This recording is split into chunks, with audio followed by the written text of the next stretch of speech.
Welcome to the Conceal Your Stash portion of this DVD. I've often been asked, why are you helping people break the law? The truth is, the law is already being broken. 18 million Americans smoke marijuana every day. 42% of Americans from the age 12 to infinity have tried marijuana at least once in their life. So it's clear the law is already being broken, and it's my mission to make sure these good, real American people that have families and have children do not make a stupid mistake by hiding a small amount of a substance that is impossible to overdose on in the wrong location and ultimately them winding up in a government cage. As you learned from the canine section, wear latex gloves when you're hiding your stash, because the marijuana dust that's transferred to the glove can be easily thrown away and not transferred to the vehicle.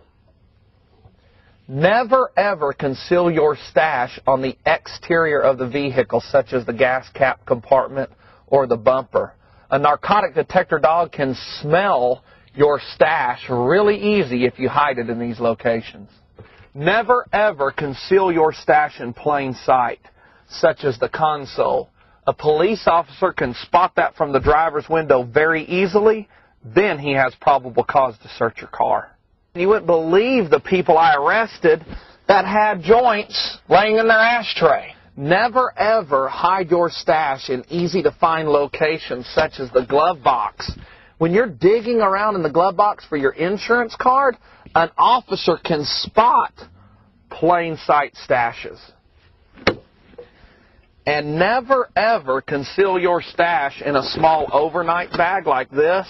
I know it's convenient that when you're packing to grab your stash and throw it in, but it's a mistake because cops can search through these really easily. It's a really good idea to hide your stash in hard-to-find places, such as way under the dash. There's all kinds of crevices and places to hide small amounts of marijuana. As a successful interdiction officer, I would reach my hand in the dash to feel for a pound of marijuana, a large amount, but I would never take the time to look in every crevice for a joint.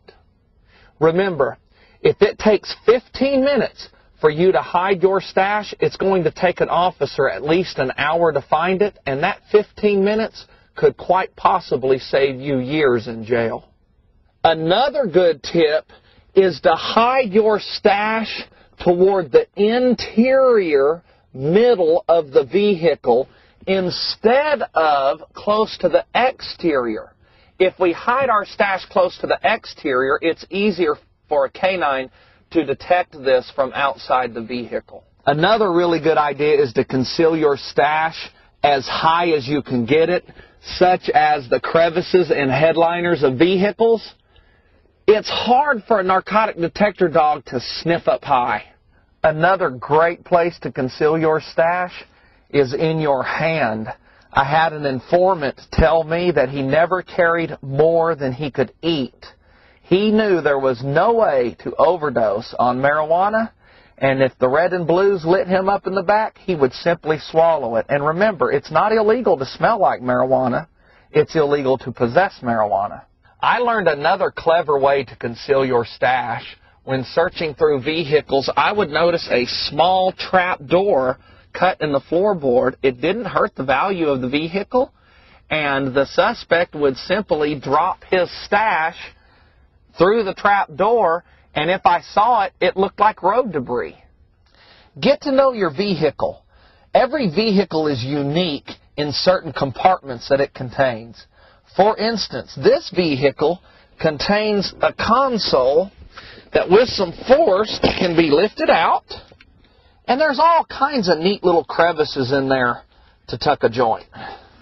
Another great tip is to be creative where you conceal your stash, such as inside a straw or inside a straw skin.